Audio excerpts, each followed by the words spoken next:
खुलुमबाय गिबियावनो बर' रादाब नायनानै मोजां मोनग्रा गासैबो रायजो राजा नोंथांमोनखौ आंनि चेनेलाव फिन खेबसेबाव बरायनाय बावहरग्रोनाय थाबाय। आसा खालामो बयबो मोजाङै दङ। नोंथांमोननि थाखाय आं मोनसे गोदान खौरां लानानै नुजाथिफैलायबाय। आसा खालामो नोंथांमोना खौरांखौ नायनानै मोजां मोनगोन। आईईडी बेफ्रुनायनि जाहोनाव सासे सीआरपीएफ जवाननि जिउ खहा जादों। थांनाय 10 अक्ट'बराव झारखन्डनि सोनाब सिंहभूमनि पीएस सरायकेलानि सिङाव एडलबेरा साखाथियाव मोनसे आईईडी बेफ्रुनायाव 60 बियान सीआरपीएफनि ओचसी महेन्द्र लस्करआ जिउ गोमायो। मिथिनो हानाय बादिब्ला बिथाङा नगाव जिल्लानि सिङाव थानाय गुवारी आटी गामिनि थागिबि नवीन लस्करनि फिसाज्लामोन। सुलुंनिफ्राय मिथिनो हानाय बादिब्ला सीआरपीएफनि मोनसे हानजाया झारखन्डनि मोनसे सारान्दा हाग्रा ओनसोलाव नक्सालिफोरनि हेंथायै अपारेशन खालामनायखौ जागायजेनदोंमोन, नाथाय बे समावनो मोननै आईईडी बेफ्रुनायनि जाहोनाव 3 जवानफोरा जोखोम जादों आरो सासेया जिउ खहा जायो। नाथाय आईईडी बेफ्रुनायनि उनावबो सीआरपीएफनि जवानफोरा फावसायनानै थायाखै, जेराव सीआरपीएफ जवानफोरा गोबां मोगा-मोगि नक्सालिफोरजों गुलि गावलायनाय जाथाय जादोंमोन। जोखोम जानाय 3 जवानफोरखौ दायो फाहामथाय होगासिनो दङ होन्नानैबो सुलुंनिफ्राय मिथिनो मोननाय जादों।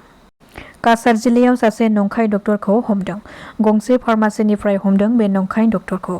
खाजानाय नंखाय डक्टरखौ रसनाली आरो बियो गोबाव समनिफ्रायनो गावखौ सासे लाइसेन्स गोनां डक्टर होननानै काछारनि रंगिघाट ओनसोलनि आफराज मेडिकेल हल मुंनि मोनसे फार्मासि खुलिनानै आयेन बेरेखायै बेरामि सुबुंफोरखौ फाहामथाय होबोगासिनो दङमोन। नाथाय बे नंखाय डक्टरनि हेंथायै अजद होनायनि उनाव पुलिसआ संदाननानै बिनिफ्राय नंखाय फोरमानलाइफोरखौ बोखांनो हानायजों लोगोसे रसनालीखौबो खानो हायो। आसाम सोरखारनि सुश्रुत सेतु योजनानि सावस्रि फाहामथाय मावबादाखौ माजबाद बिधान सभानि सिङाव खुंनाय जायो। बे मावबादायाव खमैबो सा 2000नि बांसिन लाइमोनफोरा बाहागो लानायखौ नुनो मोननाय जादों। बे मावबादायाव गाहाय आलासि महरै रौता बियाबनि एमएलए चरण बर' बिथाङाबो बाहागो लादोंमोन।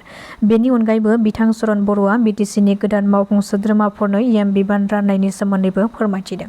बिथाङा फोरमायथिनाय बादिब्ला बिटिसिनि बर्डनि गासै बिबानफोरखौ जायखिजाया समावनो राननो हागौ। दायो इएमनि सायाव सावरायनाया सोलिगासिनो दङ, नाथाय फाइनाल लिस्टआ ओंखारब्लासो बेखौ मिथिनो हासिगोन। बेजों लोगोसेनो आंखौ सुबिदा होयोब्ला आं जिहेतु खनथाम एमएलए जानाय हिसाबै आसामनि मन्थ्रि महरैबो रायजो नाङै आरो बिटिसिनि इएम महरैबो खामानि मावनो मिजिं दङ होननानै बुंथियो बिथां चरण बर'आ। आसाम सोरखारनि पिडब्लिउडि बिफाना फोसावनाय बादिब्ला गुवाहाटी नोगोरमानि सानमारि फ्लाइअभारखौ फाहामथायनि थाखाय सानथाम बन्द लाखिनाय जागोन। निउ गुवाहाटी टेरिटरियेल रड डिभिजन एक्जिकिउटिभ इन्जिनियार फोसावनाय बादिब्ला गुवाहाटी कमार्स कलेज सापिक पइन्ट आरो सानमारि सापिकआ अक्ट'बरनि 13, 15, 17 खालाराव मोनानि 10 रिंगानिफ्राय फुंनि 6 रिंगासिम बन्द थागोन आरो बे फाहामनाय साननि गेजेराव थांलाय फैलाय खालामनो थाखाय गुबुन लामाफोरनि गेजेरजों थांनो थाखाय बिथोन होनाय जादों। दायो फुजा मेला बोथोरनि समाव गोबां जायगायावनो गोबां सुबुंनि जिउ खहा जानायखौ खौरां मोननाय जादों। बेनि गेजेरावनो बिश्वनाथनि लोखि फुजायावबो सासे सुबुंखौ गाज्रिनो खास्रि-बिस्रियै सुथारदों। बे जाथायाव बोलि जानांनाय सुबुंखौ टुवेल आली होननानै सिनायथिनो हादों। जायगानि सुबुंफोरा मिथिहोनाय बादिब्ला साथिया मिलनपुरनि सासे सुबुङा टुवेल आलीजों गिबियाव बाथ्रा दान्थेलायनाय जादोंमोन आरो बेनि उनावनो बे गिख्रंथाव सुथारलायनाय जाथाया जादों होननानै फोरमायदों। गोब्राब हालोदाव सुजानाय टुवेल आलीखौ देहा फाहामसालियाव लांनाय जादोंमोनब्लाबो नाथाय गोब्राब जोखोम जानायनि जाहोनाव रुंसारि जायो। बे जाथायखौ लानानै ओनसोलाव दायो दुंहाव थासारि सोमजिदों आरो सा 100नि बांसिन सुबुंफोरा पुलिस थानायाव थांनानै दायनिगिरिखौ हमनानै गोख्रों साजा होनो थाखाय दाबि खालामहैदों। बाक्सा जिल्ला सिमला पुलिस थानानि बेन्दोंआव थानाय राङापानि 127 नं राजा लामायाव गिख्रंथाव लामा जाब्रबथायजों सासे लाइमोननि जिउ खहा। जिउ खहा जानाय लाइमोननि मुङा बिरफुं ब्रह्म आरो बेजों लोगोसेनो गुबुन सासे लाइमोनाबो गोब्राबैनो जोखोम जायो।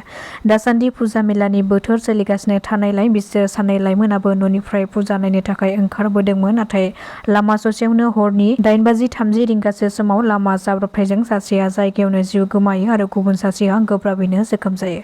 मिथिनो हाबावनाय बादिब्ला बिसोर सानै लाइमोनखौ खामारदिसा गामिनि आरो सासेखौ राङापानिनि होननानै सिनायथिनो हादों। बरबारिझार जौसिन फरायसालियाव सिखाव खावनाय जाथाय। दुथां सिखावफोरा खिरखि सिफायनानै फरायसालिनि सिङाव हाबनानै स्कुलनि गंनै मटर, टिउबवेल आरो फरायसालिनि थाखो खथायाव थानाय फेनफोरखौबो खावनानै लानानै थाङो। बेनि सिगाङावबो सासे सिखावखौ सिखाव खावबाय थानाय समावनो हमनानै पुलिसनो गथायदोंमोन आरो बे हमजानाय सिखावखौ ड्राग्स एडिक्टेडमोन होननानै मिथिहोदों। बेजों लोगोसेनो दाबो बे मुवा बेसादफोरखौ खावग्रा सिखावाबो ड्राग्स एडिक्टेड जानो हागौ होननानै सन्देह खालामदों फरायसालिनि गाहाय फोरोंगिरिया। बृन्दाबन बर' मुंनि सासे रौनियाया हरखाब प्रेसार स्ट्रक जानानै जिउ गोमानायाव ओनसोलावनो मोनसे दुखुनि साया साग्लोबदों। बृन्दाबन बर'आ फुंनि समाव फिजिकेल ट्रेनिंनि थाखाय लामायाव खारबाय थानाय समावनो हरखाब प्रेसार जानानै हायाव गोग्लैयो आरो जायगायावनो जिउ खहा जायो।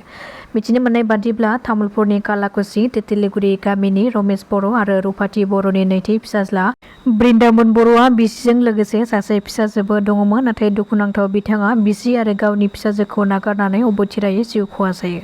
मिथिनो मोननाय बादिब्ला बिथाङा तेजपुराव रौनिया हान्जानि 4 CSR रेजिमेन्टनि NK रेंकआव साख्रि मावगासिनो दङमोन। बिथांनि गोथै सहखौ मैया रौनिया हान्जाया न'आव लाबोनानै होफैनायजों लोगोसे रायजोनि नेमखान्थि बादियै बिथांनि गोथै देहाखौ जोबथा बिदाय होनाय जायो।